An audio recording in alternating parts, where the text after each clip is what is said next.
Hey guys, this is Steve Huff, SteveHuffPhoto.com. I'm here today with the Leica Q and the Sony RX1R Mark II, the brand new Sony. It can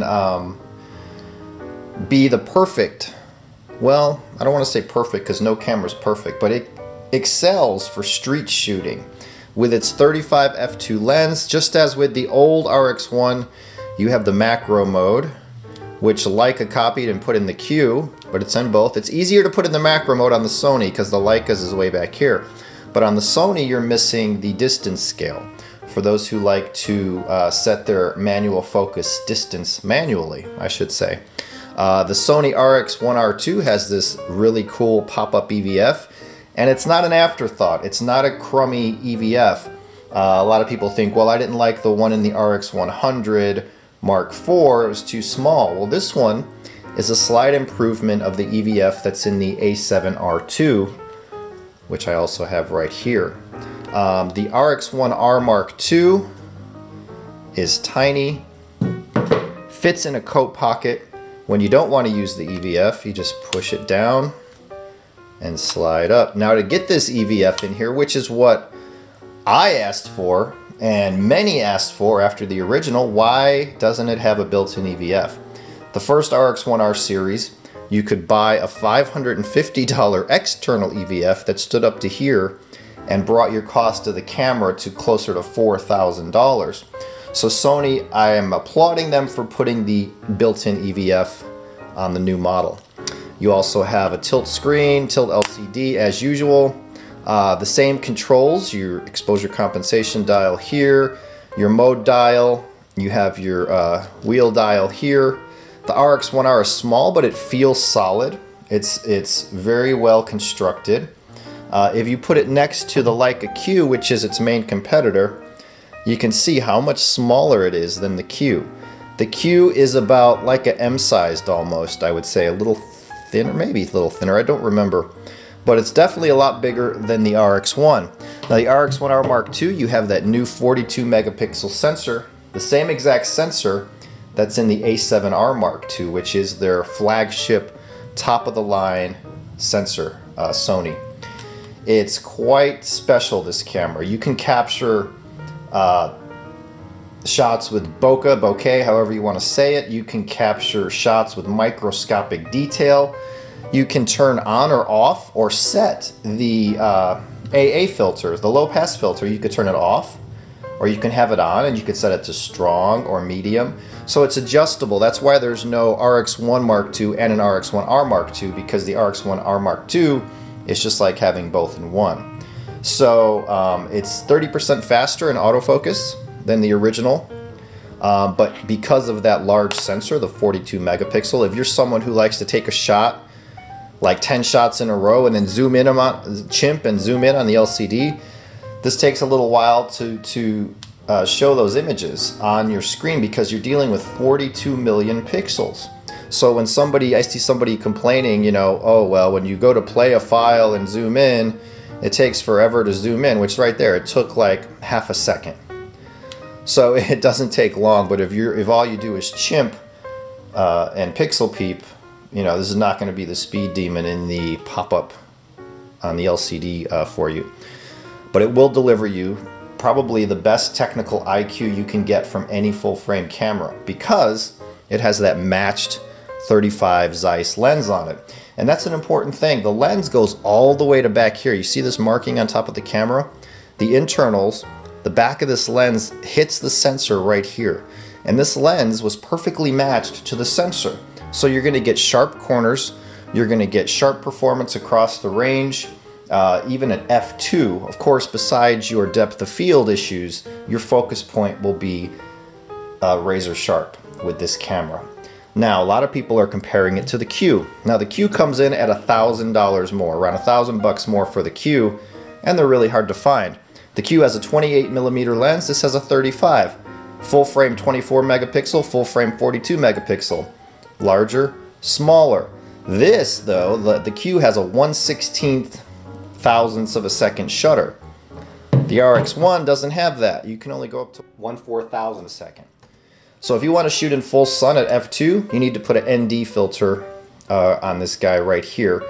and it's a 49 millimeter. So you just slap an ND filter on there and you can shoot in bright light at f2 and you're gonna get a really cool look to your images. In comparison to the Leica Q, the Q also has an EVF, which is quite nice. You have an LCD, which is very sharp and colorful, and a touchscreen. This doesn't swivel. Leicas don't usually have a swivel LCD. It feels a little more hollow than the Sony, but build quality, they're pretty close. Again, the Leica Q is bigger. It looks more Leica-like. And this is a 28 millimeter. Now, Leica advertises it as a f1.7, but it's really not an f1.7. When you get closer than 1 meter, even if you have it manually at f1.7, this is going to stop down up to f2.8. Leica did that, they say, to preserve IQ. Where the Sony, you can shoot as close as you can get, even in macro mode, and you're going to stay at f2. So the Sony has a true f2 constant aperture lens. The Leica is more like a variable aperture because it depends on how close you are to your subject. If you're trying to get that 3D pop at f1.7 and you're getting close to your subject for a portrait, it's going to stop down. You're not going to be able to do that f1.7. But pros and cons of each, I mean, it's simple. They're both beautiful. These are both fantastic, beautiful, top of the line, full frame, image quality machines. The Leica is going to have bolder color. The reds on the Q are beautiful. You're going to have higher contrast. The Sony is going to be more gentle, more organic, more neutral. A lot more to work with the files. These are a little bit harder of a file. This is a more rich file that you can work with more. Which one you like will depend on personal preference. Now, between these two, technically, I'm going to zoom in a little bit here. Out of camera JPEGs, if you're shooting JPEGs, I prefer the Leica JPEGs by far. They have the Leica look, the Leica snap, the crispness. The JPEGs out of here, they're good, but shoot raw. Actually, shoot raw out of both. But me, if I own the Q, I'd shoot a lot of JPEGs because I love the color signature Leica put into this camera when you shoot JPEGs. The RX1R will give you more dynamic range, better low light ability, so you can go higher ISO with less noise with the Sony. You have way more dynamic range. I don't know about way more, but you have a lot more dynamic range. And speed-wise, between the AF, the Q is a little quicker than the RX1 with autofocus. Let's see if we can, you'll hear the beep.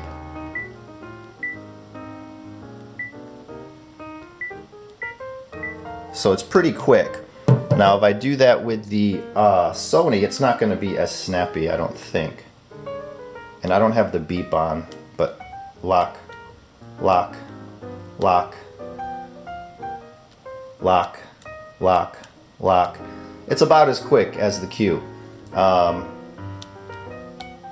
it's very quick. So it's just as quick as the Q for AF, very snappy. You're going to have a little more processing time for these 42 megapixels. If I had to choose between the two, I would go with this one for me. Because A, it's $1,000 cheaper. I usually shoot raw all the time. I love using ND filters, which I would slap on here for daytime shooting to keep that lens at f2 where it's optimized to be shot at. The size, it'll fit in my jacket pocket. For low light, this will beat the Q. For ISO noise. So you have a lot of things that the RX1R Mark II can do. It's very versatile. It shoots video as well, though Sony doesn't recommend it if you're shooting serious video. And that goes for the Q. I don't recommend it if you're shooting any kind of serious video.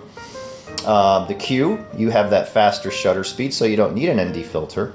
You have image stabilization built in, which I really don't see the point of in this camera, but many people do, so that's a plus.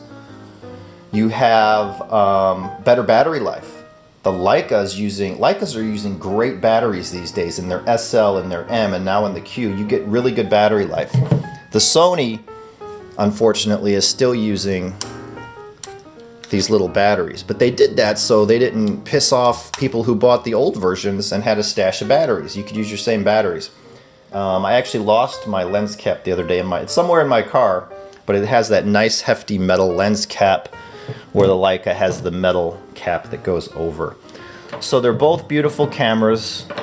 For the Leica, you're paying $1,000 more and getting a little less, but you might prefer the image quality, and that's all that matters.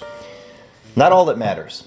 The image quality matters, as does the usability. They're both great in usability. The usability edge could go to the Leica as well because the menus are so simple, and it's a Leica. They keep to that simple philosophy. So there you go, first quick look at the RX1R2 next to the Leica Q, its main competitor.